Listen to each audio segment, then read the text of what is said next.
Hi everyone, and welcome back to my channel again. Today's video is just going to be another collective read and see what comes through in the cards, really. Quite similar to yesterday's read if you managed to catch that. If you didn't, there are still some pieces of advice and themes that come through in yesterday's that still apply now, so you can go ahead and watch it or not. I don't really mind. Okay, so we'll grab a shamanic healing card and see what comes through. Sometimes I get the urge to shuffle, and sometimes I just get the urge to split the deck and see what card is there. Today it's a shuffle, and I'll grab the top card. So we have, ooh, nice, okay, we have the grounding card, which is 36. So adds up, that equals a 9. And for grounding, we have these really sweet little photograph, like this drawing, of two acorns that are nestled really close to each other. And then we have the sun, a tree, and you can see the roots of the tree actually going deep, deep down to the ground. I'll just show you that quickly.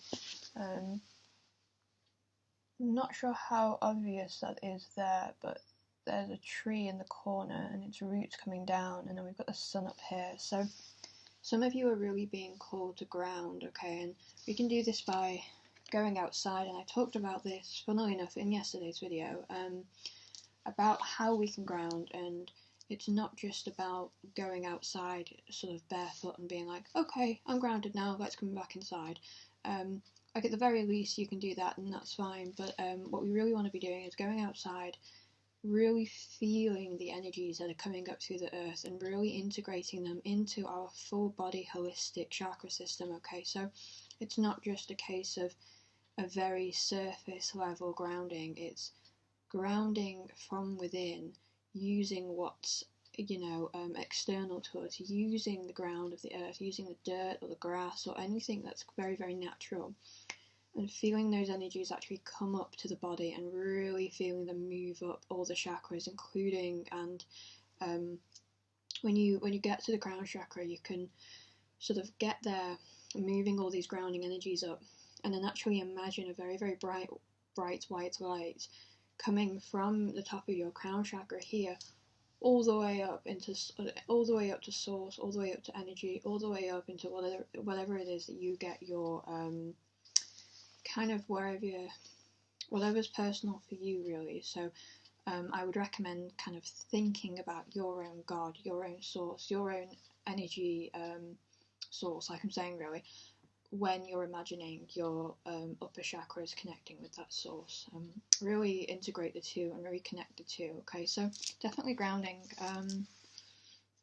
It might also help, and this is something I do, to actually, provided that they fall enough naturally, any leaves and things that are outside, if you see one or two and you really like them, don't be afraid to bring them inside, have them on a bookshelf or have them somewhere, as long as you're not this is obviously personal, but I don't personally like to take flowers and stuff and take things that are still part of the living, and then bring them in. I like to wait until flowers naturally fall off, and then I bring them in and I might dry them, I might make something out of them, so you can really work with them. And I have some dried rose petals that I picked up about 7 or 8 months ago now, that had fallen off a rose bush near my road because it got cold, and I took the rosebud that was on the floor and I took the petals, and I ended up with quite a few rose petals, and I like to put them in. I sometimes like to make my own candles and I like to put them in there. I have a wax burner that I like to put it in the wax. Obviously, sorry, I have a hair in my mouth. Obviously, health and safety. You know what you're doing. You're probably all adults here. Okay, so we're gonna grab a crystal angel card. I've been calling these angel. I think they're angel cards, but I don't think they're the crystal ones. Okay, we have ask.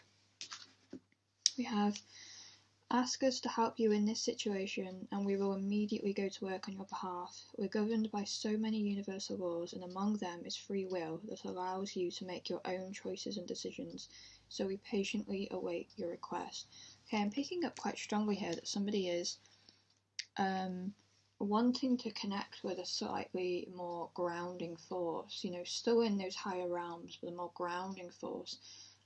Maybe a goddess associated with the earth elements, maybe Freya, possibly. Somebody's wanting to, you know, associate themselves and find that energy, and they're not really sure how to, and I'm being told to tell you, just ask for exactly what it is that you want. Ask how you want these energies to be transmuted and transmitted to you.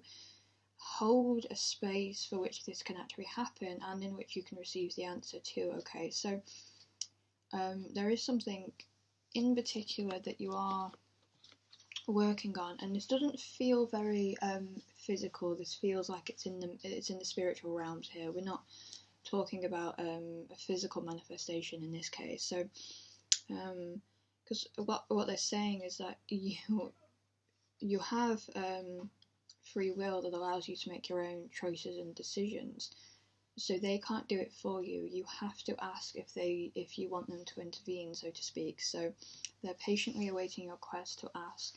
And we also have very, very heavily featured the colour blue on this. So which makes sense completely, because asking is all about the throat chakra. It's all about being able to say, you know, I want this. Can I have this, please? Some of you, you grew up in households that you weren't allowed to just outright say, like, oh, can I have this, please? And like your parents would say, yeah, of course. It always had to be kind of like, okay, I need to like figure out a way to ask this where it's not going to seem like I'm greedy or I'm selfish, you know, or I want more than I deserve. But that doesn't apply anymore. You can ask, you know, you're not going to be rude about it anyway, because you're not a rude person. So you can ask however you feel that you need to, and they're not going to judge you. They're not going to judge you that you want something that, you know, you've been asking for a while. When I say they don't care what you want, they're not judgmental about what you want, and if it's the right thing for you, then they will step in immediately and help you, guide you towards that place. And it might be guiding you towards a specific person, it might be guiding you towards a specific time of the year, and they're saying like, okay, wait until autumn, wait until summer, whatever. Might be guiding you towards a feeling, or it could be as material, to be honest, as a TV show or a piece of music that you need to listen to. But I did say before, and I will stick with that I do feel that this is a little bit more, it's not as physical, it's a bit more ethereal that you're after, which can make it a little bit harder to put into words what you want to say, but just have your best guess, really, and they'll know. It's just putting the intention out there that you wish to receive that specific thing. It doesn't need to be in absolute perfect English, like completely articulate and succinct. It's fine, they're going to know what you mean. It's just giving them permission and putting out the intention out there, what it is that you want, so that they can then transmute some of those frequencies and really listen and receive that message. Okay, so we'll go on to the animal deck next. See what there is. I'm going to pop that one there. It's been oh, okay, that'll do. It's been snowing where I am today, actually, which is quite nice. It's been nice and scenic, I guess. Okay, we have the tarantula. Okay, this is really, really powerful, potent energies. Okay, this isn't the spider, this isn't a daddy long legs, this is a tarantula. Okay, it means business, and you need to start meaning business, okay, as well. Now, this doesn't mean you need to take yourself more seriously. All this is that you need to know how powerful you are. You need to remember how powerful you are. You need to remember that you're not this teeny tiny little, you know, thing scuttling about. You're kind of a tarantula, you know, in a good way, you know. I'm just saying, you know, you're more powerful than you realise. I personally think tarantulas are really cute, and I just love them, but I know some people have a thing about them. I'm just going, oh, no way. Okay, this is interesting. We have two cards that are very, well, not at all opposed. Similar, that's the word I'm looking for. We have the scorpion as well, okay. So we have the scorpion and the tarantula. They are two very, very powerful. They hold a lot of intense... Oh. they hold a lot of very, very intense frequencies that are very, very intense energetic codes. Okay, they are very, very intense creatures. And both of these are actually reminding me of sort of the Scorpio sign. And even though it's a water sign, even though it's a water sign, it often presents itself as a fire. You know, people think it's a fire sign, and I did. You know, when I was first into astrology, I automatically thought Scorpio was a fire sign. No, it's not. It's a water sign, and I was like shook, and I was like, this is the same kind of feelings I'm getting from Scorpio actually being a water sign, not a fire sign. Kind of getting like the reverse from this, if that makes any sense. But people think that you're a water sign, but actually you're not. You're a fire sign. You might not be. You might, you know, how these energies translate to you personally will all be different. But yeah, what I'm not getting from this, okay, and it's important to mention this. I'm not getting a sting, I'm not getting a bite, I'm not getting a scare, okay? I'm getting the very powerful, potent energies, very intense energies. I'm not getting somebody who is dangerous to themselves or other people. I'm just getting someone that has an awful lot of power, and sometimes people can interpret that power as fear, and interpret that energy, that very, very intense energy, and sort of look at it and just like, oh god, no, I don't want to be involved in that, or let me scuttle away. Maybe you're wondering why you haven't found your soul tribe, or why you haven't found a group of people that really resonate with you, and that's because the type of people that you're going to actually properly resonate with at a soul level, not quite who you think they are. They're a lot more like I keep saying this word intense. They are a lot more intense than you realise. They're a lot more potent and powerful and alive than you realise. They are people who have, in this case, the power to do a lot of bad. They have the potential to do a lot of bad, but they choose not to. They choose the good side instead. Okay, so these could be people that are particularly very, very intelligent, and just know a lot of stuff. They could have, they likely have psychic abilities, and I think in fact that's what I'm picking up a bit, that they know so much that when they say something, knowledge is power, in this case, yes, you know, they know so much they could do a lot of damage. You know, it's like knowing a secret on someone and they're choosing not to tell it. They know, they harness, and they have the energy to do a lot of bad, and they choose to do good with it. And that is why your group of people that you are destined to be around is taking a little longer to find, or you're not resonating with it straight away, or you're not looking for the thing that you think it's going to be, because you may or you may not have realised yet that you are a bit like that. You are incredibly knowledgeable, you are incredibly powerful, you have had the capacity in the past to do a lot of, you know, bad or evil things. You could be a master manipulator if you wanted, because you are so intelligent, and you don't use it in that way. You use it for good, you use it for love, you use it for heart-based decision making, and I am so proud of you. I mean, that is amazing, you know, and that is just incredible, because you get people with your abilities, with your power and your knowledge, that use it for very, very bad things. Okay, so it could be, let's imagine somebody who is they have psychic gifts, and they know how people, so they have very, very strong empath gifts, and they know what people are thinking. And I'm getting like sort of a like two scenes here where it's the same empath in both scenes. And in the first scene, the empath is talking to somebody, and they're saying, you know, oh, I really know how you feel. I'm so sorry. I know how to help you with this. I know the right advice to offer. I know the right condolences to say. I know the right comfort words to use, because I know exactly how you're feeling right now, because I can feel it too. And they use that power and that gift for the sake of unification, for the sake of tribe work, for the sake of community. And on the other side, we have somebody, the same empath, talking to, you know, the same person. And instead of offering all this comfort and great friggin' advice, because they know exactly what the person feels, they use that advice, they use that feelings that they know that the other person feels against them, and they start kind of manipulating the situation, and when this other person is saying, you know, oh God, I just feel this way, it's almost like the empath starts to almost gaslight a little bit and starts to say things like, yeah, well, you do deserve to feel that way, and I bet you're feeling this way too, because someone like you who does this would feel that way, and you deserve to feel that way. And it's a very, very cold, very heart disconnected, very manipulative, and also narcissistic way of doing things. And you haven't even, like, you may have peeked through the door of oh, I could do that with my gifts if I wanted to, but no, I'm not gonna. You know, you've just gone straight for the door of good, for the door of heart base, for the door of using your gifts for good. You know, it's like the typical thinking of Spider-Man, if I'm honest. I might get some of the finer details wrong, but I'm sort of thinking of Green Goblin and Spider-Man, and thinking how one of them used the gifts for good and one of them used it for bad. And that's kind of what the theme that I'm getting today, very strongly, that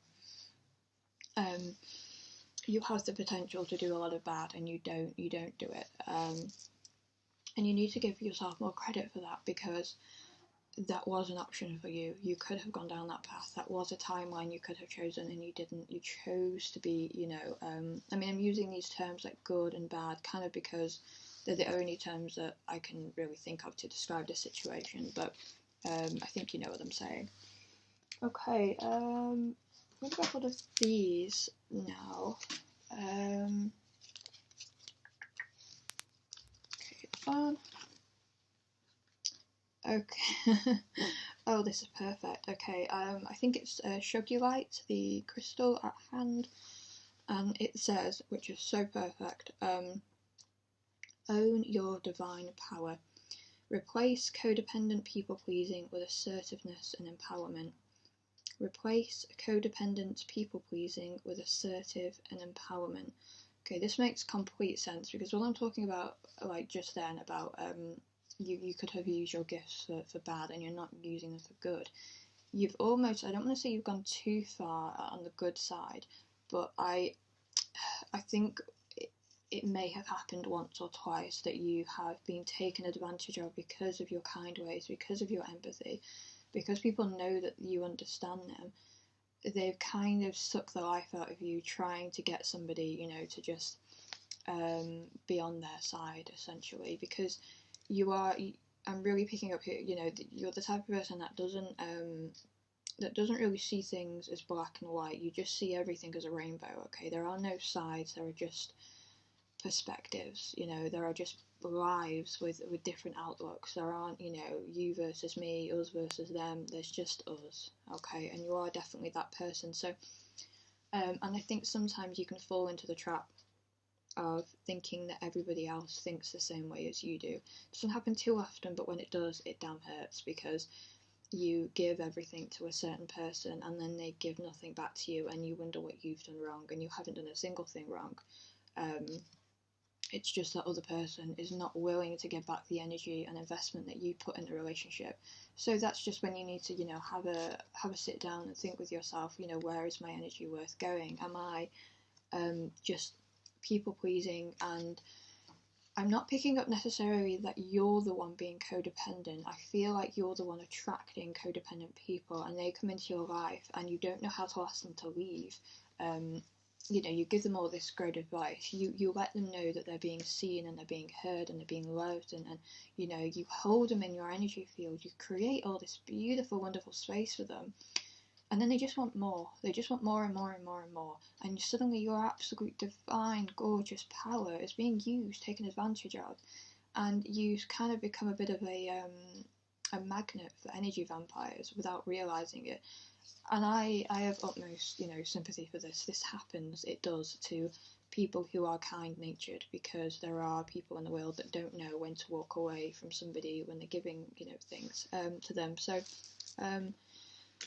really find your power again. Okay, so with this Scorpion and Scorpion and Tarantula cards, it's reminding you that you have some extreme power here. Now, you haven't chosen to use it for bad, which is friggin' excellent, and everyone is proud of you and everybody loves you for it. It is amazing. However, be careful that you don't go too much into that other side, too much into the codependent people pleasing thing that in all fairness is mostly other people doing it to you, not you doing it to other people. But unfortunately, when you have this much power, you also have a lot of responsibility to be able to have some clear boundaries. Okay, so I'm surprised that's the first time that word's come up as I'm talking, the word boundaries, because I think the reason I haven't mentioned it, even though this is what I've been skirting around and flirting around the whole boundaries thing, is because when you hear the word boundaries, it triggers something in you. I don't mean like you're triggered, like you instantly get upset. I just mean it already has such a solid meaning in your head what boundaries is, and oh, I need to work on my boundaries. Oh no, I know, I've got the boundaries to work on. Oh, I need better boundaries. Oh, boundaries. And then someone says to you, like me, like, work on your boundaries, and it's like, yeah, I know that. It's like, so I'm kind of avoiding using the term because I think it needs to kind of be like, dance around it first and then get in the party. But there is some definite work to be done, more for learning about. Don't spend too long in this energy, but it might be worth just peering back into some of the darker elements and slightly darker sides to manipulative, narcissistic behaviours. Might be worth, again, in your own time when you feel called to, have a look at some of the past relationships that you've had. And I don't just mean romantic, I mean friendships, I mean family, I mean just anyone generally in your social circle that you've found has paralleled and reflected some of these themes that are coming up now, some of these themes around boundaries, around narcissism, around being taken advantage of. I was about to say dive into those. Don't necessarily dive into them, just stick a toe in the water into them, okay, and just have a look, at the ripples that comes out, so to speak. I'm mixing metaphors here, but and in the meantime, coming back to this very first card I pulled, the reason I pulled this, grounding, is because you're going to need to do a lot of grounding, okay, and you're going to need to ask for some help. So we have a lot of assistance that comes with this work, okay, so you're not doing it alone, and that is the important thing. So it could be some difficult shadow work to get done, or it could just be general work to get done, but you are not doing this alone, okay, that is for 100% certain, I guarantee that, okay. Right, we're at 22 minutes, so I'm gonna stop it there rather than grab another card, and my cat wants to come in. So I love you so much, all of you, and as always, I will see you guys in another life. Bye bye.